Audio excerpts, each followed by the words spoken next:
जय श्री कृष्णा। प्रिय दर्शकों, आप सभी का स्वागत है हमारे इस YouTube चैनल पर। दर्शकों, आज के वीडियो में मैं आपको inside story of Israel and Hamas इसके संदर्भ में एक ऐसी जानकारी दे रहा हूं जो मेरे पिछले कई वीडियो को कनेक्ट करके मैं आप लोगों को बताऊंगा कि कैसे ये चीज भविष्य के अंदर आप लोगों के सामने आने वाली है। दर्शकों, एक वीडियो मैंने बनाया था करीबन 15 दिन पहले, जिसमें मैंने मंगल के राशि परिवर्तन के साथ में केतु के साथ आ जाने पर और बृहस्पति राहु के सामने होने पर क्या परिस्थितियां बनेंगी और उसको लेकर के भविष्य में क्या रूपरेखा बनेगी, उसके संदर्भ में आप लोगों को एक आकलन दिया था। और मैंने कहा था कि ये सैन्य कार्रवाइयां नहीं होंगी, क्योंकि मंगल सैन्य कार्रवाई के लिए जाना जाता है, बहादुर है, वो छुपकर वार नहीं करता है। मंगल कभी भी, मंगल अस्त है, सूर्य के साथ में है, लेकिन सामने बृहस्पति और राहु दोनों बैठे हैं, गुरु चांडाल योग बनाते हैं, तो दुस्साहस ये जरूर होता है। और ये पिछले 6 माह से ऐसा होता आ रहा है। 30 अक्टूबर तक का ये समय भी रहेगा। ऐसे में जो मैंने 15 दिन पहले मंगल के राशि परिवर्तन के संदर्भ में जो आप लोगों को कहा था कि भविष्य की किस रूपरेखा का निर्माण होने वाला है और ये समय कैसे कार्य करने के लिए दुनिया को प्रेरित करेगा, जरा एक बार वो चीज देखते हैं। ऐसे में मंगल राहु आमने सामने भी है।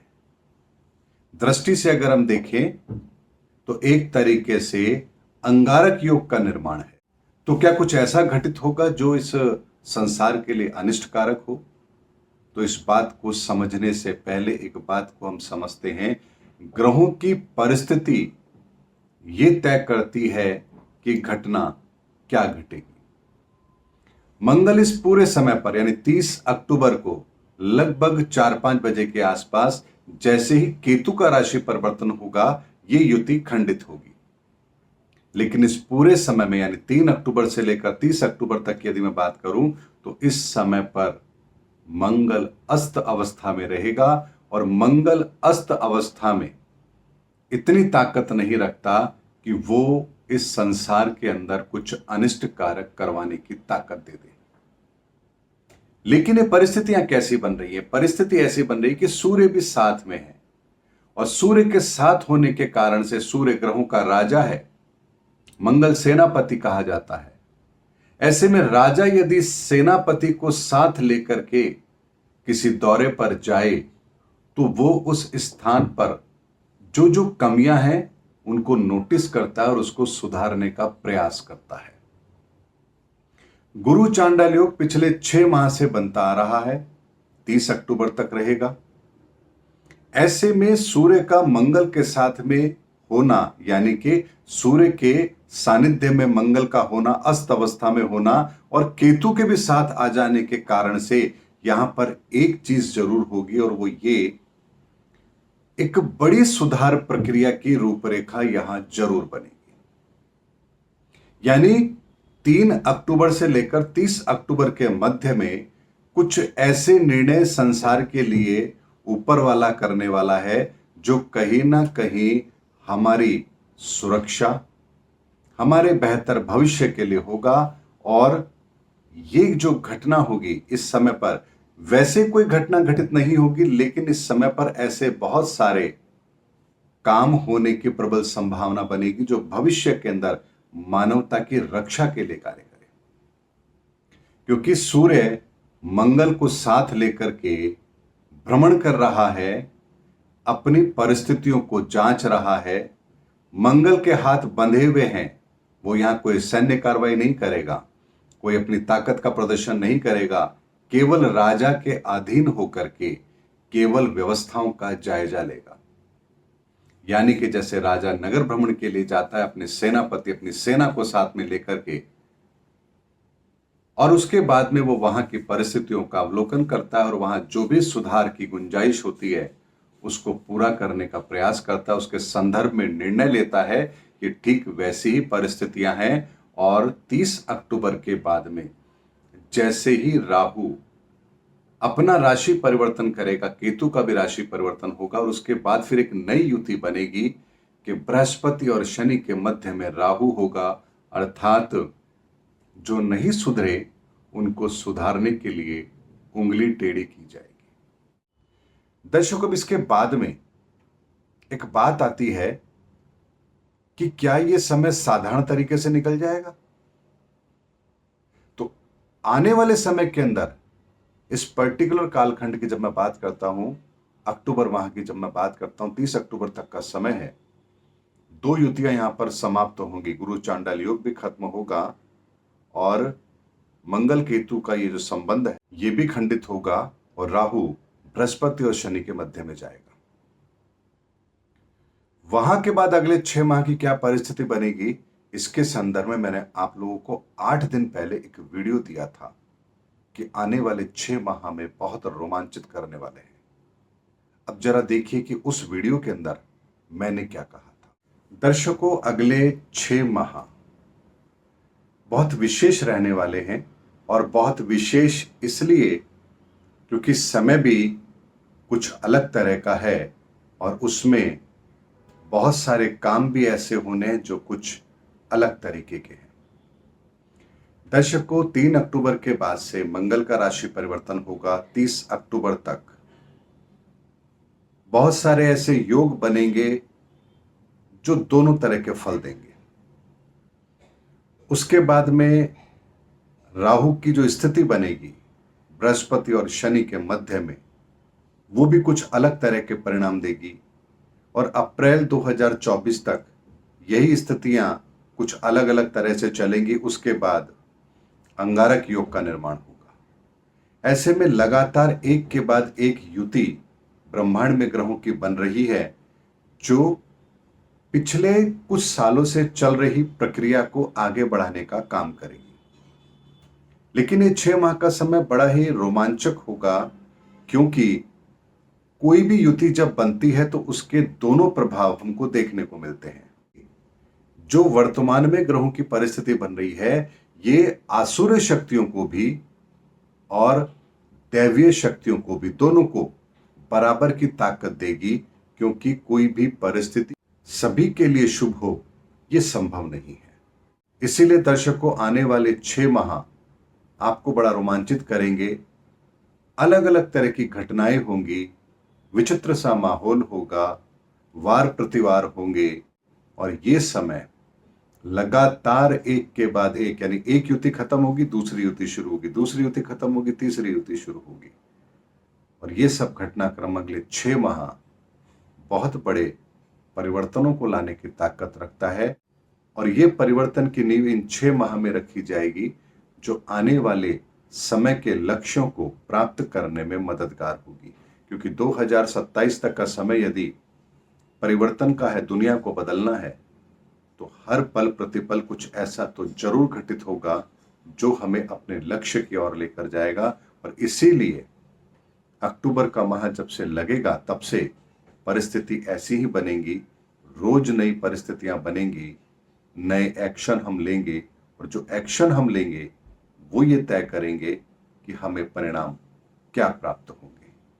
यानी दर्शकों, दोनों घटनाक्रम को समझिए, एक अक्टूबर माह की और एक अक्टूबर माह से शुरू होकर के अगले 6 माह की घटनाक्रम को। इन दोनों को अगर आपने समझ लिया है तो अब अक्टूबर माह से अगले 3 वर्ष की घटनाक्रम को भी आप समझिए जो कि आप भविष्य में घटित होते हुए देखेंगे। इसका व्यापक असर और इसकी दूरदर्शिता कहां तक जाती है और इसके पीछे कौन सा सूत्र काम कर रहा है, मैं आपको वही बताता हूं। दर्शकों, अमेरिका ने रशिया को घेरने के लिए यूक्रेन का सहारा लिया। रशिया इस बात को नहीं समझ पाया कि जिस यूक्रेन पर वो हमला कर रहा है उस यूक्रेन के पीछे अमेरिका खड़ा है। अमेरिका ने ये चाल कब चली, जब उसने अफगानिस्तान से अपनी सेना को हटा करके और उसने अपनी सेना को रिजर्व किया और यूक्रेन का जैसे ही युद्ध शुरू हुआ उसने अपनी सारी सैन्य शक्ति वहां ट्रांसफर की। जब ये घटनाक्रम रशिया के सामने आया, रशिया प्रत्यक्ष तौर पर यूक्रेन का मुकाबला कर रहा है, लेकिन अमेरिका को घेरने के लिए सीधे तौर पर रशिया के पास कोई विकल्प नहीं है। ऐसे में रशिया इजराइल को जो समर्थन कर रहा है अमेरिका, यानी अमेरिका को दो मोर्चों पर घेरने के लिए, यानी एक तरफ वो यूक्रेन की मदद करे तो दूसरी तरफ उसे इजराइल की मदद करनी पड़ेगी। ऐसे में इजराइल के साथ में हमास को लेकर के जिस तरह की परिस्थितियों को पैदा किया गया है, ये अमेरिका को दो तरफ से घेरने की तैयारी है। आने वाले समय के अंदर इस घटना के पीछे आप किसी और शक्ति को भी पाएंगे, क्योंकि हमास को जितना छोटा समझने की गलती इजराइल करेगा, ये ठीक वैसी ही गलती होगी जैसे यूक्रेन को छोटा समझने की गलती रशिया ने की थी। ये लड़ाई आर पार की है, लंबी चलेगी। ये मैं आपको आकलन दे रहा हूं अगले 2 से 3 वर्ष के घटनाक्रम का, जिसको आप घटित होते हुए देखेंगे, जिन सूत्रों को आप बाद में निकलता हुआ पाएंगे, जो एनालिसिस बाद में निकल के आएगा। लेकिन मैं आपको चूंकि 2018 से ग्रहों की परिस्थिति का बहुत डेप्थ में मैं आकलन कर रहा हूं, इसलिए मुझे पता है कि किस समय पर कौन सी घटना घटित हो रही है, तो उसके पीछे आगे का अगला कनेक्शन बनेगा क्या। इसीलिए मैंने आपको मंगल के राशि परिवर्तन के संदर्भ में बताया, और उसके 7 दिन बाद में मैंने अगले 6 माह का घटनाक्रम भी मैंने आप लोगों को बताया, क्योंकि इतनी साधारण घटना नहीं है जिसे हम साधारण तरीके से समझने की गलती करेंगे। हमास इतने लंबे समय से तैयारी कर रहा था, इजराइल को पता नहीं लगा, अमेरिका को पता नहीं लगा, और उसने इतना बड़ा हमला, आतंकी हमला इजराइल के ऊपर किया। दुनिया अचंभित है कि ऐसा कैसे हो गया, और मैंने कहा था कि आसुरी शक्ति और दैवीय शक्तियां दोनों की ताकत बराबर रहेगी, और जो जितनी ताकत के साथ प्रहार कर सकता है, विजय उसको मिलेगी। यानी यहां आपको कर्म करना पड़ेगा, चाहे आप आसुरी शक्ति का सहारा ले या दैवीय शक्ति का सहारा ले। आपको अपने पुरुषार्थ में कोई कमी नहीं रखनी होगी। और इसीलिए आने वाले समय के अंदर ये जो घटनाक्रम बना है, ये अमेरिका को दो तरफ से घेरने की कार्रवाई है। अब अमेरिका इजराइल का भी साथ देगा, यूक्रेन का भी साथ देगा, और आने वाले समय के अंदर अप्रैल 2024 के बाद आर्थिक मोर्चे पर फिर एक नई समस्या दुनिया के लिए है, और तीसरा मोर्चा भी यहां खुलेगा, और धीरे धीरे धीरे करते हुए ये पूरी दुनिया विश्व युद्ध की चपेट में होगी, और ये बहुत भयंकर घटनाक्रम होगा जो विश्व के सामने होगा। दर्शकों, किसी भी महायुद्ध के आरंभ में कुछ घटनाएं ऐसी होती हैं जो उस स्थिति को प्रभावित करती है। जैसे लक्ष्मण ने शूर्पणखा की नाक काटी, ये पहला घटनाक्रम था। इसकी प्रतिक्रिया माता सीता का हरण, और इसके पश्चात भगवान राम और रावण का युद्ध। इसी तरह से महाभारत के अंदर भी पहला घटनाक्रम बनता है, द्रौपदी कहती है अंधे का पुत्र अंधा। दूसरा घटनाक्रम बनता है द्रौपदी का चीरहरण, और तीसरा महाभारत का युद्ध। ऐसे ही आप देखिए कि पहला घटनाक्रम जो बना है वो यूक्रेन और रशिया का युद्ध, दूसरा घटनाक्रम हमास और इजराइल के बीच के अंदर ये परिस्थितियां, और तीसरा घटनाक्रम होगा महायुद्ध। इसीलिए इस घटनाक्रम के पीछे जो ग्रहों की एनर्जी काम कर रही है, जो कैलकुलेशन काम कर रही है, उसको समझना बहुत जरूरी है। खाली योग जो बन रहे हैं, उन योग के पीछे की शक्ति, उसकी कैलकुलेशन, उसका पिछले ग्रहों के साथ बन रहा संबंध, इसको समझिए तो आपको भविष्य के अंदर तीसरे विश्व युद्ध की रूपरेखा बहुत आसानी से समझ आएगी।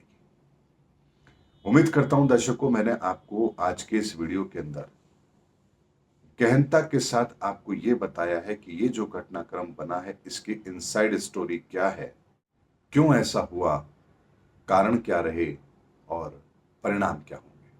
उम्मीद करता हूं दर्शकों, मेरा वीडियो आपको जरूर अच्छा लगा होगा। अगले वीडियो में आपसे फिर भेंट होगी, तब तक हमारे चैनल पर बने रहिए। जय हिंद, जय भारत।